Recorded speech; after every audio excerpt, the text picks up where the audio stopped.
자, 오늘도 우리 주님께서 허락하신 좋은 날입니다. 우리 다 같이 찬송가 263장 우리 같이 하시겠습니다. 263장입니다. 이 세상 험하고 같이 찬송하겠습니다.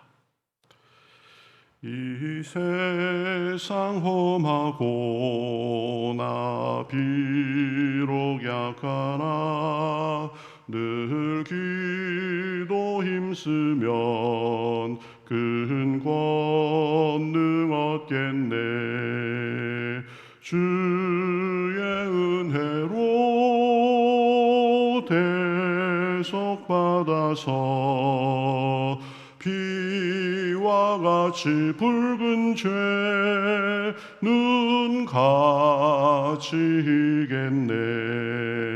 주님의 권능은 한없이 크오니 돌 같은 내 마음 곧 녹여주소서.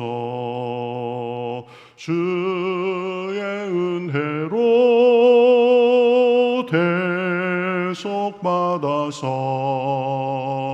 피와 같이 붉은 죄는 가지겠네. 내 맘이 약하여 늘 넘어지오니 주 예수 힘주사 굳세게 하소서. 주의 은혜로 대속받아서 피와 같이 붉은 죄는 가지겠네.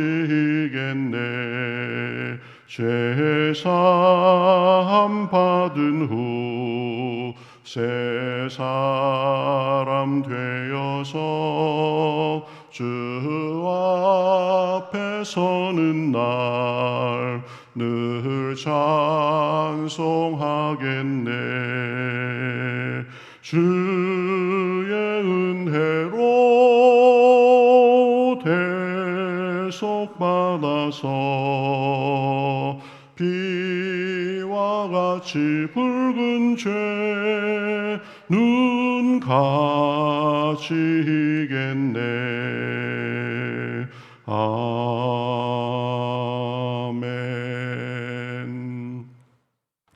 기도하겠습니다. 하나님 감사합니다. 저희들도 오늘도 발걸음을 이렇게 주님의 전으로 불러주시옵시고 주님을 바라며 나아가게 하시니 감사합니다. 저희들 부족하고 연약한 점이 있지만 그러나 주님을 바라며 나아갈 때에 주님께서 오늘도 우리에게 힘주시고 또 정결하게 하시고 주여 마음의 모든 죄악을 씻어주시는 줄 믿습니다. 오늘도 말씀을 들을 때에 은혜를 주시옵시고 또 기도할 때에 성령님의 도우심으로 응답되는 기도, 평안이 있는 기도, 위로가 있는 기도가 될 수 있도록 인도하여 주시옵소서. 시종을 주님 앞에 맡기며 살아계신 예수님의 이름으로 기도하옵나이다. 아멘. 자, 성경 말씀 사도행전 20장 19절에서 27절입니다. 사도행전 20장 19절에서 27절 같이 한 절씩 교독하시겠습니다. 19절부터 27절입니다. 곧 모든 겸손과 눈물이며 유대인의 관계로 말미암아 당한 시험을 참고 주를 섬긴 것과 유익한 것은 무엇이든지 공중 앞에서나 각 집에서나 거리낌 없이 여러분에게 전하여 가르치고 유대인과 헬라인들에게 하나님께 대한 회개와 우리 주 예수 그리스도에 대한 믿음을 증언한 것이라.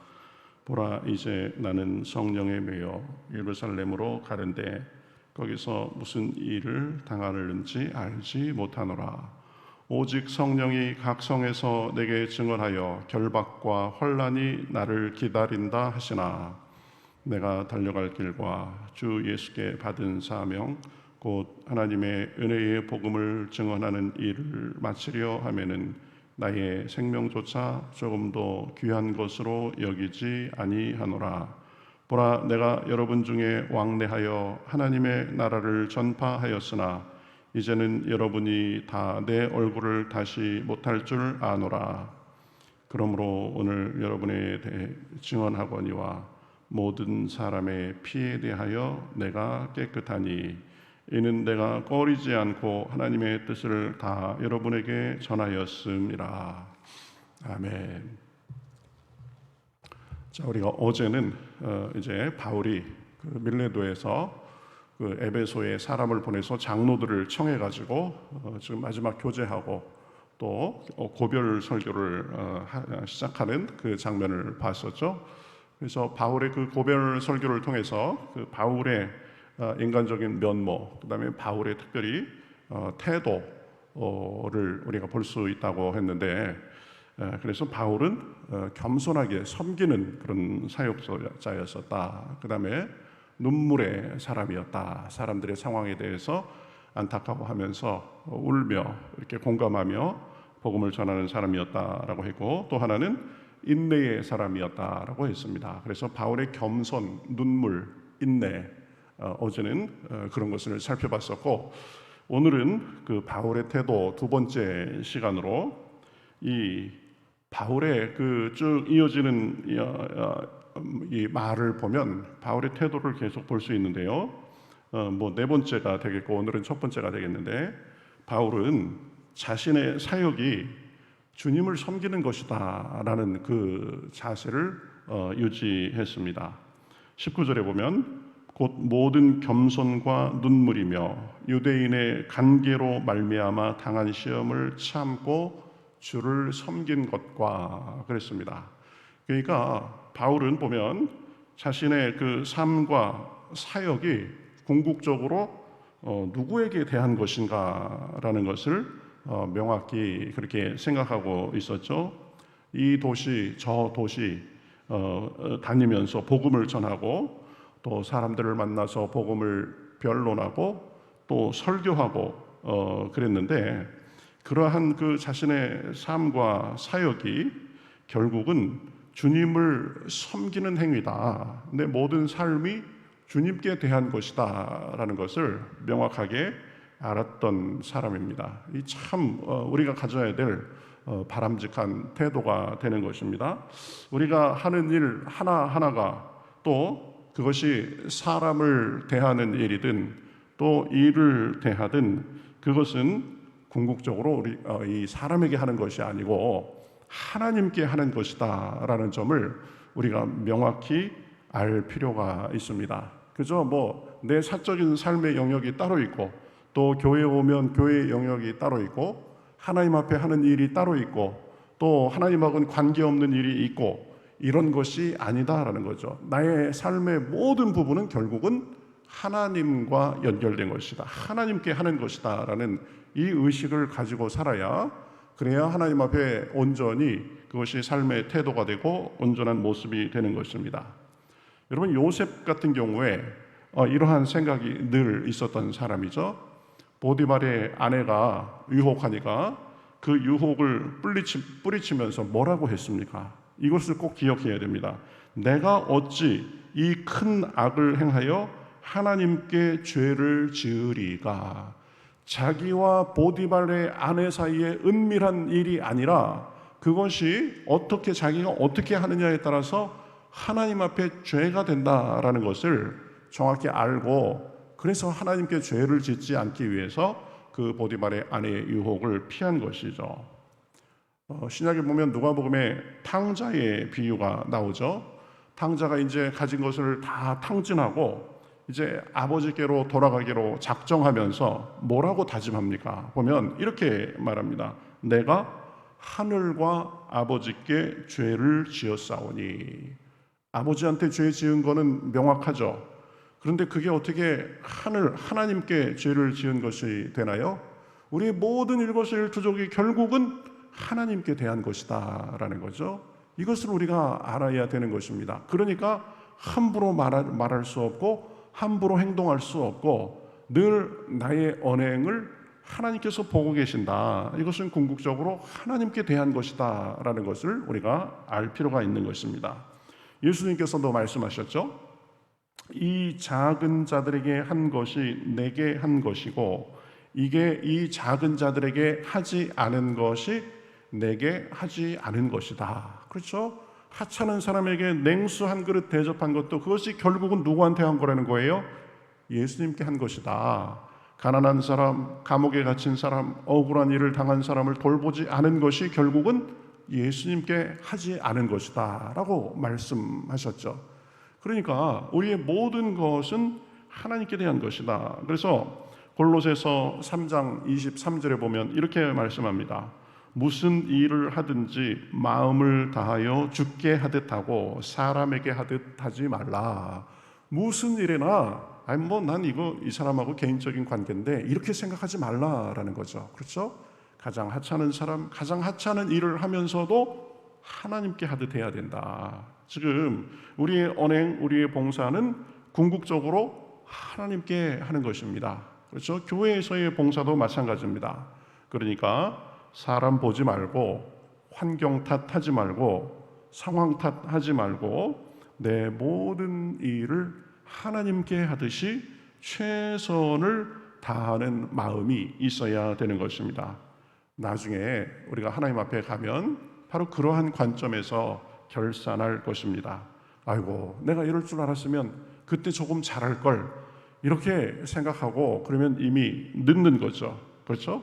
그러니까 늘 나의 모든 것은 결국은 하나님께 하는 것이다 라는 것을 분명히 알 필요가 있습니다. 그러니까 하찮은 일이라고 하찮은 사람이라고 무시할 수 없는 거죠. 모든 것에 최선을 다하게 되는 것입니다. 바울이 바로 사역에 있어서 이 완악한 사람을 대하든 어려운 곳에 가든 모든 것을 하나님께 하듯이 했기 때문에 사역의 열매가 있을 수 있었던 거죠. 또 하나는 바울은 보면 복음을 전하면서 듣는 자들에게 유익한 것은 거리낌 없이 전했습니다. 그러니까 말씀을 하나님의 뜻이 나타난 그대로 가감 없이 전했다라는 것입니다. 20절에 보면 유익한 것은 무엇이든지 공중 앞에서나 각 집에서나 거리낌 없이 여러분에게 전하여 가르치고 그랬습니다. 그러니까 말씀을 그대로 보면 이렇게 잘 전했다라는 거죠. 그래서 26절에 보면 바울이 이렇게 말하고 있는 것을 볼 수 있습니다. 그러므로 오늘 여러분에게 증언하거니와 모든 사람의 피에 대하여 내가 깨끗하니 이는 내가 꺼리지 않고 하나님의 뜻을 다 여러분에게 전하였습니다. 나는 하나님의 말씀, 하나님의 뜻을 거리낌 없이 여러분의 유익을 위해서 그대로 다 전했다. 그래서 나는 이제 많은 사람의 피에 대하여 깨끗하다, 이런 말을 합니다. 갑자기 왜 많은 사람의 피에 대하여 깨끗하다, 이 뜬금없어 보이는 말이 나오는가? 이 말을 이해하기 위해서는요, 에스겔서 3장 18절 19절을 우리가 생각해 볼 필요가 있습니다. 하나님께서 이제 에스겔을 사람들에게, 이 악한 사람들에게 하나님의 말씀을 전하라라고 보내면서 이렇게 말씀합니다. 그 내용을 보면 악한 사람들에게 하나님의 말씀을 내가 충실하게 전하면 그들이 듣고 회개하든지 회개하든 안 하든지 상관없이 내게는 책임이 없을 거다. 왜? 너는 하나님의 말씀을 그대로 잘 전했기 때문에. 그런데 만약에 내가 너에게 그 하라는 말을 잘 전하지 않으면 이 책임을 내게 물을 것이다 라고 그렇게 말을 합니다. 그러니까 내가 말씀을 제대로 전하지 않아서 사람들이 이제 망하게 될 경우에는 그 망하게 된 그들의 핏값을 에스겔 너에게 찾겠다라는 거죠. 그러니까 말씀을 전해야 되는 사람이 잘 전하느냐 전하지 않느냐, 이거에 따라서 결과에 상관없이 하나님께 책임을 우리가 지게 된다라는 것입니다. 그러니까 바울의 지금 한 말도 내가 모든 사람에 대하여 피에 대하여 내가 깨끗하니 그랬는데 바로 그러한 맥락에서 이야기할 수 있는 것입니다.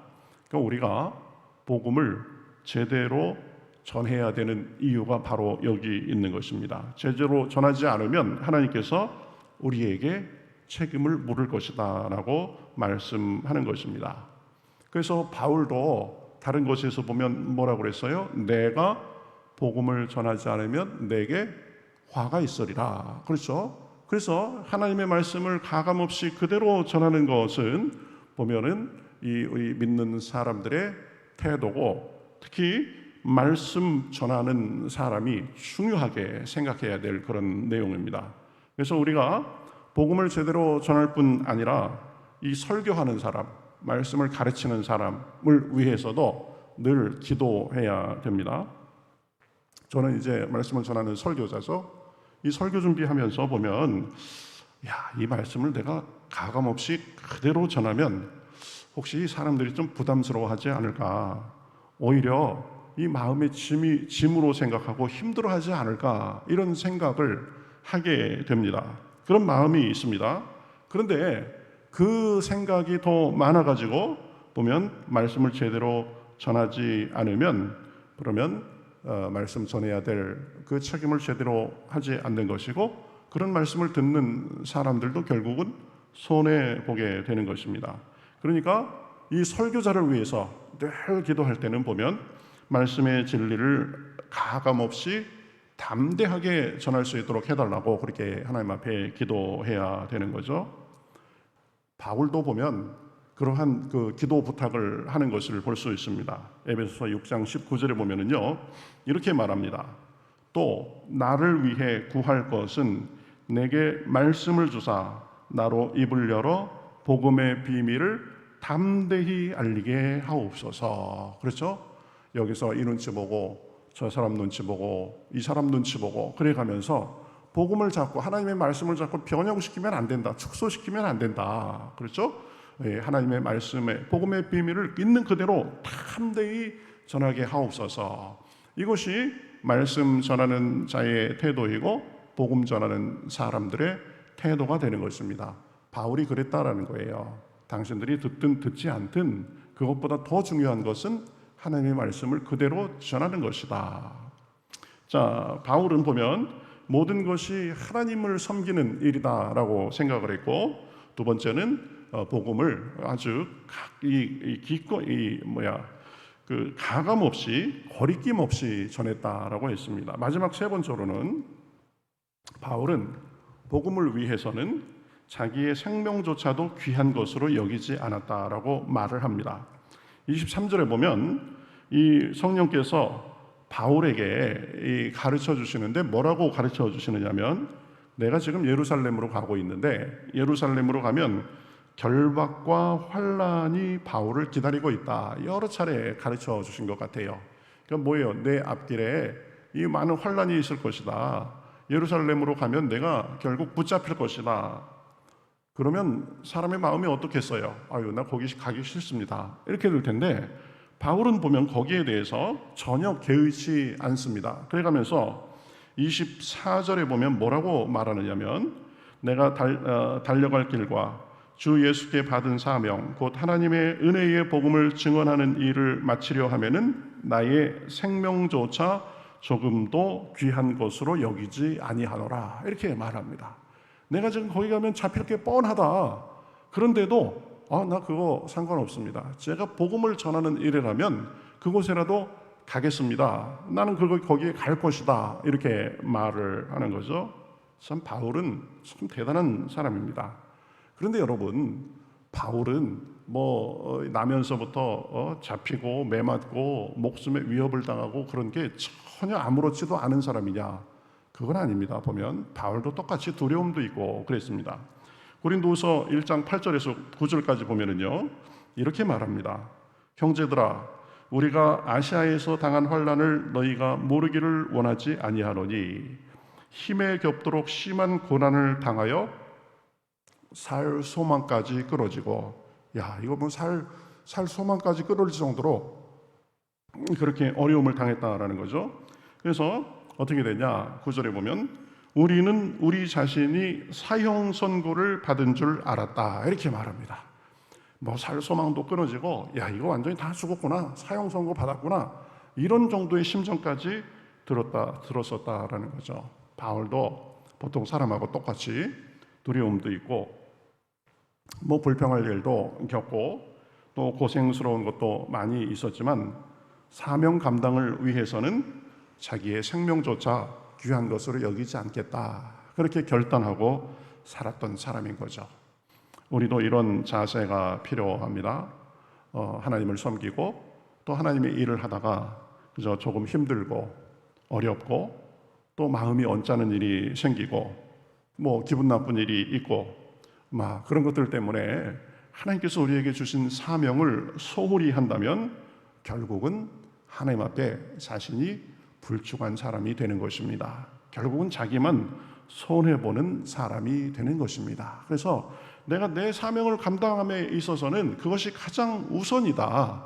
그 사명을 감당하다가 어려운 일도 있고 여러 가지 마음 상하는 일이 있다 할지라도 내 사명 자체를 내가 등한히 할 수 없다, 이런 마음을 가져야 되는 것입니다.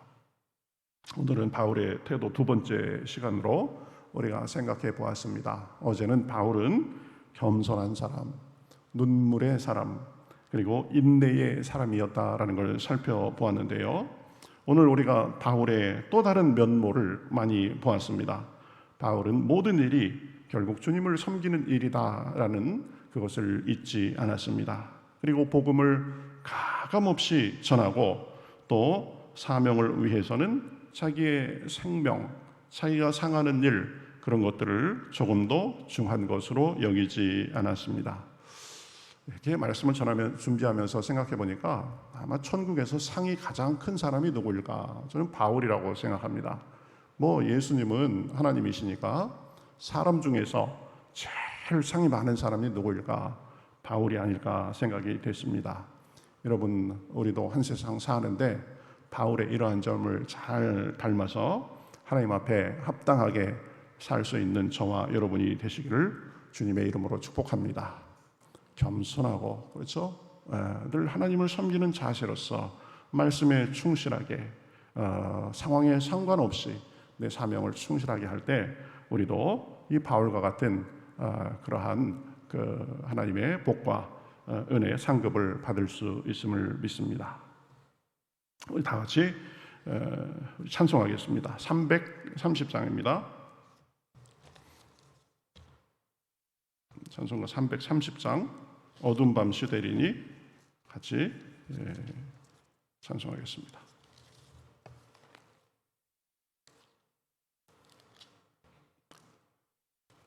옆에 조그만 음악 지금 켜져 있는 거 아닌가? 방송실. 330장 어두운 밤 시대리니 같이 찬송하겠습니다. 어두운 밤 시대리니 내 직분 지켜서 잔이슬 맺힐 때에 일찍 일어나 해 돋는 아침부터 힘써서 일하라. 일할 수 없는 밤이 속히 오리라. 어두운 밤 시대리니 내 직분 지켜서 일할 때 일하면서 놀지 말아라. 낮에는 수고하나 쉴 때도 오겠네. 할 수 없는 밤이 오리라. 어두운 밤 시대리니 내 직분 지켜서 지는 해 비낀 볕에 힘써 일하고 그 빛이 다하여서 어둡게 되어도 할 수만 있는 대로 힘써 일하라. 힘써 일하라. 어두운 밤 시대리니 내 직분 지켜서 일할 때 일하면서 놀지 말아라. 낮에는 수고하나 쉴 때도 오겠네. 할 수 없는 밤이 오리라. 어두운 밤 시대리니 내 직분 지켜서 지는 해 비낀 볕에 힘써 일하고 그 빛이 다하여서 어둡게 되어도 할 수만 있는 대로 힘써